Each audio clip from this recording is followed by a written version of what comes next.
오늘 우리에게 주시는 하나님 말씀입니다. 신약 성경 히브리서 4장 14절에서 16절까지입니다.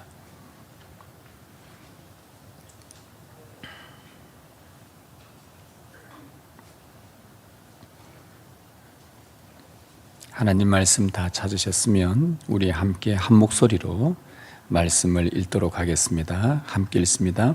그러므로 우리에게 큰 대제사장이 계시니 승천하시니 곧 하나님의 아들 예수시라. 우리가 믿는 도리를 굳게 잡을지어다. 우리에게 있는 대제사장은 우리의 연약함을 동정하지 못하실 리가 아니요 모든 일에 우리와 똑같이 시험을 받으신 이로되 죄는 없으시니라. 그러므로 우리는 긍휼하심을 받고 때를 따라 돕는 은혜를 얻기 위하여 은혜의 보좌 앞에 담대히 나아갈 것이니라. 아멘. 주님 감사합니다. 이제 우리가 주의 말씀 듣겠습니다.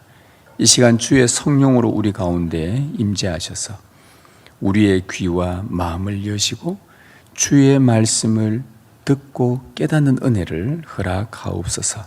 말씀이 우리의 삶을 온전히 인도해 나갈 수 있도록 말씀 앞에 겸손히 순종하며 나아가게 하옵소서. 주님 말씀하옵소서. 우리가 주의 말씀 듣겠습니다. 우리 주 예수님의 이름으로 기도드립니다. 아멘.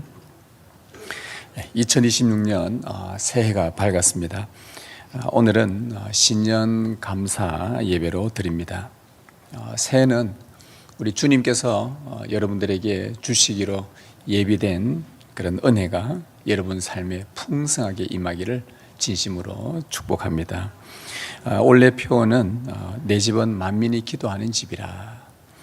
이 주제 설교를 해야 하는데 오늘 성찬식, 신년 첫 예배 성찬식이 있고 또 시간 관계상 우리 내용을 충분히 다 풀어내지 못할 것 같습니다. 그래서 내 집은 만민이 기도하는 집이라, 이 주제는 우리 다음 주일에 설교를 하기로 하고요. 오늘은 이 기도와 관련되어져서 아주 중요한 성삼위 하나님께서 우리에게 주시는 은혜의 방편이다라는 제목으로 말씀을 드리려고 합니다. 1500년대쯤 우리 중세시대 가톨릭에서 지금의 개신교로 교회가 개혁될 때 교회 신학을 정립했던 장 칼뱅이라는 분이 기도에 관하여 다음과 같은 문장을 썼습니다. 기도는 우리가 날마다 하나님의 은혜를 받는 방편입니다. 한번 들어서는 이게 확 와닿지가 않지요. 기도는 우리가 날마다 하나님의 은혜를 받는 방편입니다. 하나님의 은혜가 성도들에게 오게 하는 방편이 있는데 그 중에 한 가지가 기도라는 것입니다. 여러분, 교회는 은혜의 방편이 세 가지가 있습니다. 하나님의 은혜가 우리 가운데 임하게 하는 우리의 믿음의 선배들이 성경과 신학들을 정립해서 알려준 은혜의 방편 세 가지가 있는데요. 하나는 말씀이고, 두 번째는 성례고, 세 번째는 기도입니다. 말씀의 설교를 통해서 우리 안에 믿음을 일으키는 은혜가 찾아옵니다. 그 다음에 성례를 통해서, 성찬을 통해서 우리가 받은 그 말씀으로 우리 믿음이 더욱 강건해지고 굳건하게 하는 그 은혜가 찾아옵니다.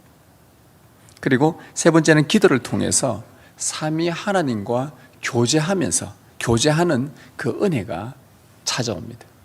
그래서 이 말씀과 성례와 기도는 우리 장로교회, 또 특히 가톨릭에서 중세 때의 교회를 개혁한 모든 교회들에게, 계신 교회들에게 우리 믿음의 선배들이 알려준 하나님께 은혜가 우리 가운데 임하게 하는 은혜의 방편, 말씀과 성례와 기도를 우리에게 아주 중요한 신앙의 유산으로 남겨주었습니다.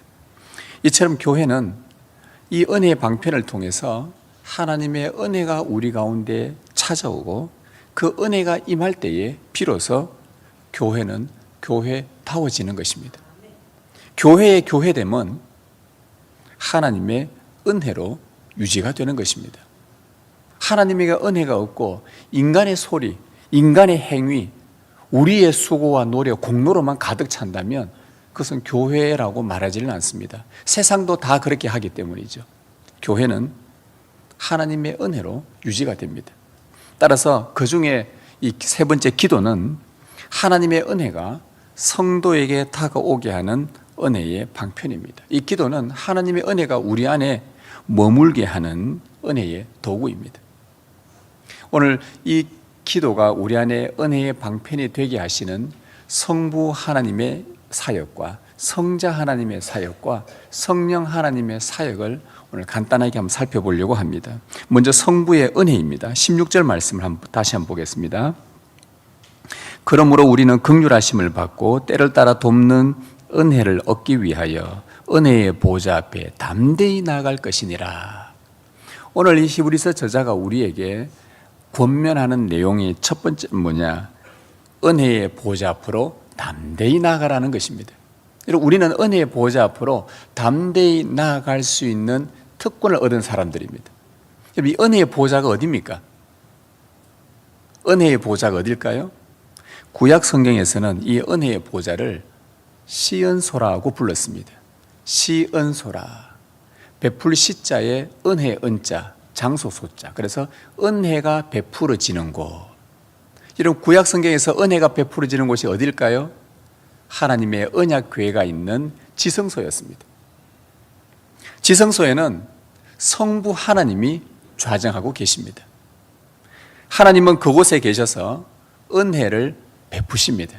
하나님이 그곳에 계시는 이유는 자기에게 찾아오는 은혜의 보좌 앞으로 나오는 하나님의 언약 백성들에게 은혜를 얻도록 하기 위해서입니다. 그래서 그곳을 은혜의 보좌라고 부릅니다.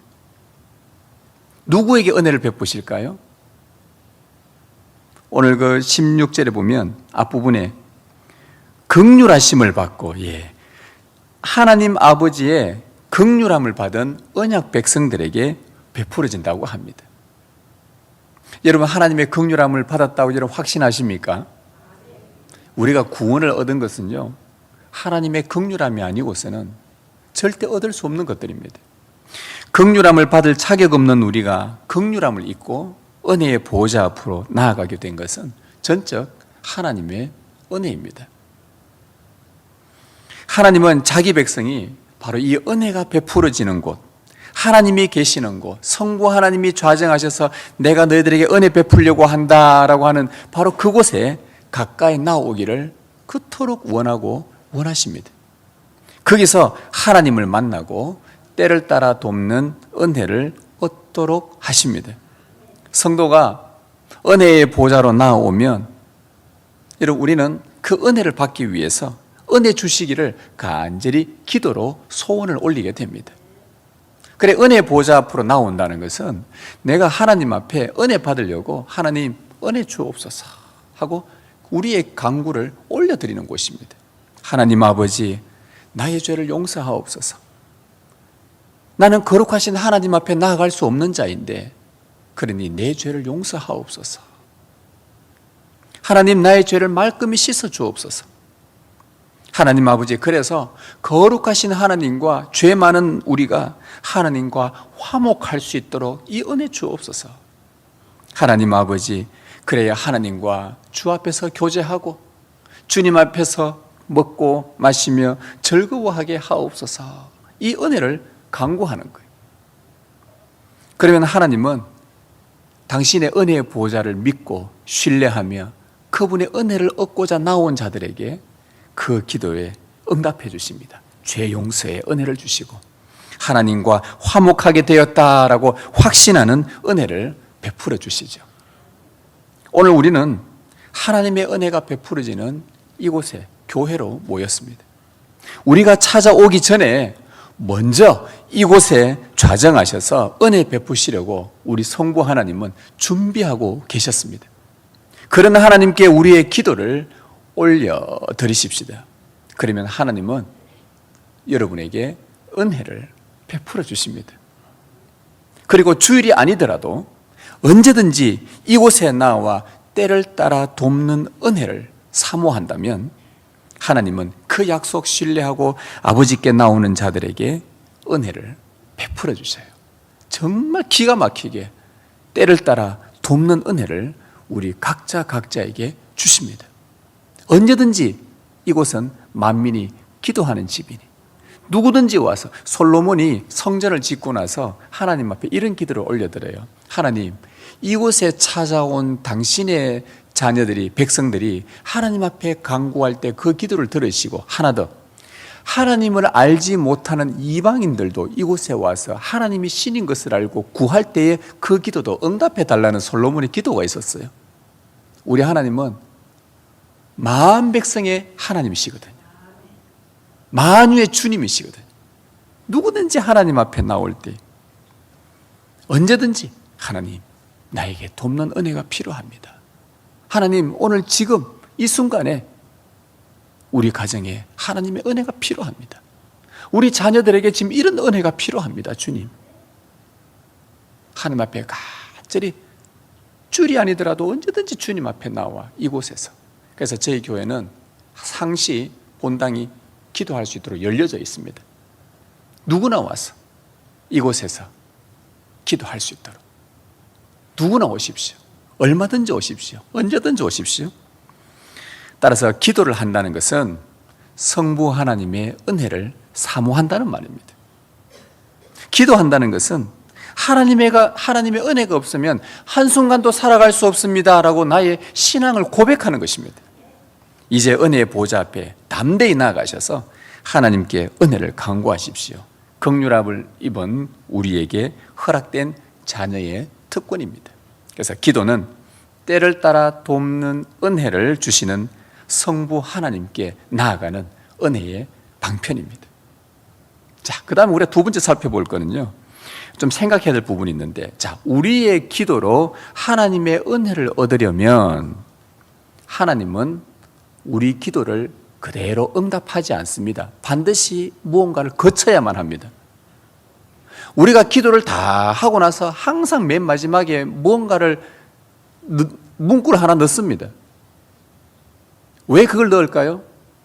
예수 그리스도의 이름으로 기도를 드립니다. 여러분의 공로로 기도 드리는 거 아닙니다. 이방인들은 하나님을 알지 못하는 기도는 내 노력과 공로와 돈으로 기도합니다. 세상에 사람들이 굿을 할 때에 돈이 많이 들어가는 굿이 정성이 많이 쏟는다고 생각하지 않습니까? 그 사람들은 10만 원짜리 굿하고 1000만 원짜리 굿하고 누가 신이 잘 들을 것 같아요? 세상 사람들은요, 정성이에요. 정성. 갈멜산에서 그 바알과 아세라 신을 섬기는 사람들 정성이 엘리야보다 더 대단했습니다. 기도 안 들어주니까 칼을 가지고 몸 자해를 하면서 피를 흘려가면서 내 기도 들어달라고, 기도 들어달라고 얼마나 정성을 쏟는지 모릅니다. 그런데 하나님은 그 기도를 안 듣습니다. 우리의 기도로 하나님의 은혜를 얻으려면 반드시 뭐가 필요하냐? 중보자가 필요하다는 것을 우리에게 알려주십니다. 오늘 말씀 15절에 우리에게 있는 대제사장은 우리의 연약함을 동정하지 못하실 이가 아니요. 구약의 성도들이 은혜의 보좌로 나아갈 수 있게 된 것은 지성소에서 섬기는 대제사장 덕분입니다. 대제사장은 백성들이 하나님의 은혜를 입을 수 있도록 중보자 역할을 합니다. 그래서 백성들이 성소에 나오면 제일 바쁜 사람이 대제사장입니다. 찾아오면 무조건 하나님 앞에 중보를 해야 되기 때문에 죄와 허물이 많은 백성이 어찌 감히 거룩하신 하나님께 나아갈 수 있으며 어떻게 그분 앞에 기도할 수 있겠습니까? 따라서 대제사장은 백성들의 죄를 대신 지고 하나님께 나아가 용서의 은혜를 얻는 중보자입니다. 이 구약의 대제사장은 신약의 예수 그리스도를 가리킵니다. 주 예수님은 죄인들을 거룩하신 하나님께 나오게 하는 유일한 중보자입니다. 창조주께서, 만왕의 왕께서 이 세상에 중보자는 한 분만 주셨다고 성경은 증언합니다. 다른 이로서는 어느 누구도 성부 하나님께 나아갈 수 없다고 말씀하셨습니다. 오직 중보자는 우리 주 예수 그리스도뿐입니다. 그분은 죄에 굴복하는 우리의 연약함들을 다 끌어안으셔요. 우리의 마음을 동정하시는 분입니다. 무슨 말이냐? 내가 연약해서 죄를 지을 수밖에 없는 것, 우리 주님도 인간이 되어 보셨기 때문에 다 아신다는 거예요.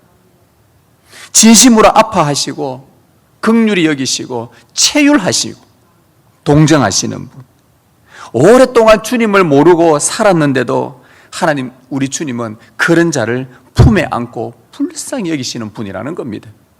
죄를 지을 수밖에 없는 우리의 나약함을 충분히 이해 다 하시는 분이시라는 거예요. 그래서 주님은 우리의 연약함에도 불구하고 성부의 보좌 앞으로 나아올 수 있게 된 것은 그리스도 덕분이다 라는 것을 알도록 우리에게 계속해서 말씀해 주시는 겁니다. 오늘 우리가 하나님의 은혜 보좌 앞으로 예배하기 위해 이 자리에 나오게 된 것은 여러분들이 자발적으로 이곳에 온 것이 아니라는 것을 우리는 믿어야 합니다. 예수 그리스도가 아니면 우리는 이곳에서 하나님의 은혜를 받을 수가 없다는 거예요.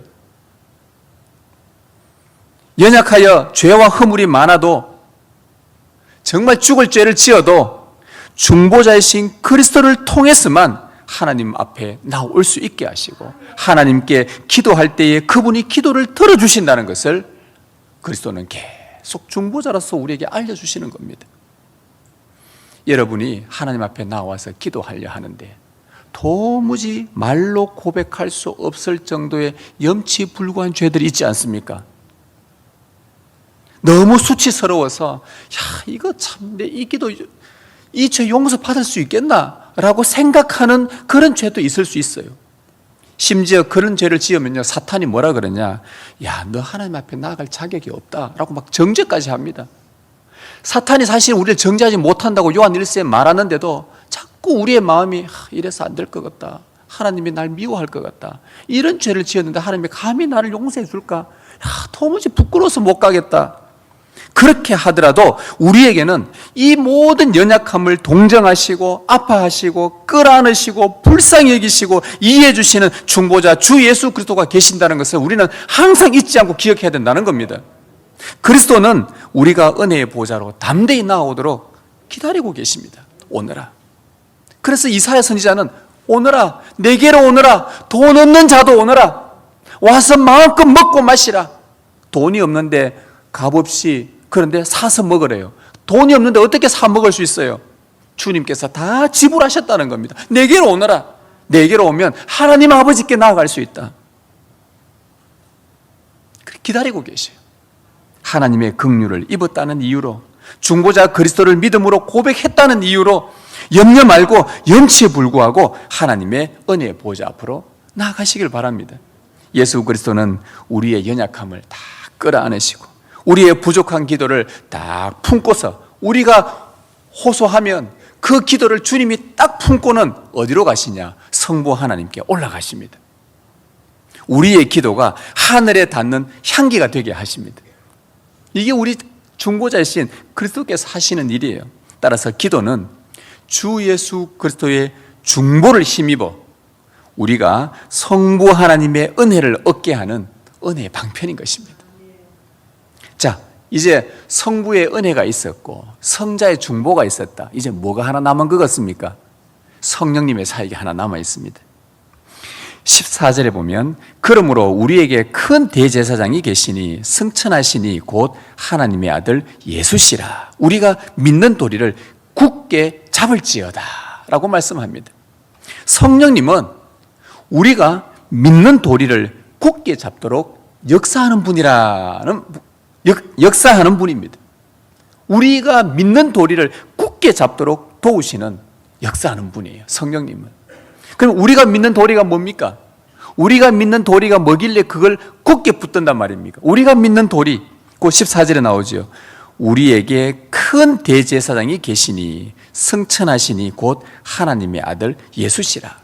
우리가 믿는 도리는 뭐냐면 승천하신 성자 예수님의 중보를 통해서만 하나님의 은혜를 얻을 수 있다는 바로 이 교리가 우리의 믿는 도리인 것입니다. 우리가 이걸 믿는 거예요. 오직 그리스도라는 이 교리를 굳게 잡도록 우리를 돕는 것이 성령님의 사역입니다. 우리가 착각해서는 안 되는 게 우리는요, 우리의 믿음을 믿으려고 하는 경향이 있습니다. 내가 예수님을 믿어요. 내 믿음이 좀 요만큼 되고 저 사람 보니까 믿음이 좀 형편없는 것 같아. 저 사람보다 내가 믿음이 훨씬 더 좋은 것 같고, 그 순간 내가 믿는 이 믿음을 내가 믿으려고 하는 경향이 있습니다. 우리는 내 믿음을 믿는 게 아니고요, 내 믿음은 언제든지 무너질 수 있습니다.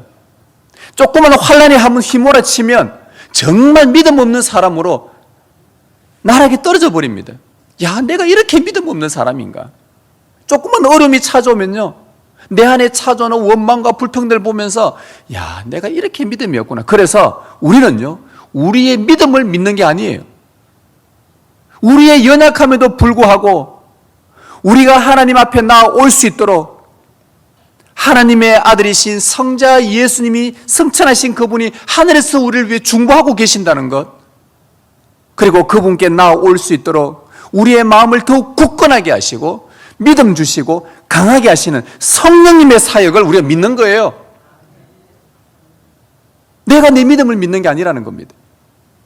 그래서 성령님이 하시는 일은 우리의 믿는 돌이 우리의 중보자 되신 그리스도를 통해 하나님의 은혜를 얻을 수 있다라는 이 교리를 굳게 붙잡을 수 있도록 성령님이 지금도 우리 가운데 역사하고 계십니다. 성령님은 우리에게 계속 강권하셔요. 그리스도를 의지해라. 예수 그리스도를 바라보라. 그러면 하나님의 은혜를 보좌 앞에 나아가 그 은혜를 받을 수 있다. 성령님은 우리에게 계속 강권하십니다. 은혜의 보좌로 나오라고, 그 보좌로 나오라고. 그리하여 때를 따라 돕는 성부 하나님의 은혜를 얻기 위해 보좌로 나아가서 기도하는 우리를 적극 도우십니다. 기도할 수 없는 우리, 연약해서 좀 앉아있으면 5분만 기도하면은 이제 막 갑자기 막 잠이 오고 쓰러지고 막 기도도 못하겠고, 그런데도 또 그래도 하나님께서 참 우리 민족을 긍휼히 여기셔요. 우리나라 사람들의 대표적인 기도 있잖아요. 다 앉아 기도 딱 하다. 특히 우리 어르신들, 우리 할머니들요, 2시간 동안 기도하는데 기도 내용은요, 주여, 딱 기가 막히게 16초, 17초, 20초 단위로 주여. 여러분, 그래도요, 하나님은 우리를 긍휼히 여기셔요. 그렇게도 주님 앞에 나오시라는 거예요. 성령님이 우리의 기도를 도우시는 거예요. 탄식하는 마음, 우리는 뭘 기도할지 모를 때조차도 성령님이 우리에게 힘을 주셔서 그리스도를 의지하여 기도할 수 있도록 기도를 도우시는 분이에요. 끝까지 도우십니다. 그래서 하나님의 은혜를 받도록 하시는 거예요. 이게 우리의 성령님의 사역입니다. 따라서 기도는요, 성령의 도우심으로 중보자 그리스도를 의지하게 하여 성부의 은혜를 받게 하는 은혜의 방편인 것입니다. 성도 여러분, 우리는 하나님의 긍휼을 입은 주의 자녀들입니다. 이 얼마나 복되고 놀라운 권세인지 모릅니다. 우리에게는 언제나 기도할 수 있는 은혜의 보좌가 선물로 주어졌습니다. 그곳에는 때를 따라 돕는 은혜를 주시는 성부 하나님이 항상 계십니다. 또한 우리의 연약함을 동정하시고 품으시는 중보자 그리스도께서 그 자리에 계십니다. 또한 그리스도를 통해 성부 하나님께 나아가 기도할 수 있다고 날마다 확신 주시며 우리의 기도를 도우시는 성령님이 늘 계십니다. 삼위 하나님이 우리를 위하시니 우리는 얼마든지 언제든지 은혜의 보좌로 나아가 기도할 수 있습니다. 기도는 우리가 날마다 하나님의 은혜를 받는 은혜의 방편입니다. 이 은혜가 2026년 한 해 동안 여러분 안에 충만히 역사하시길 주님의 이름으로 축복합니다.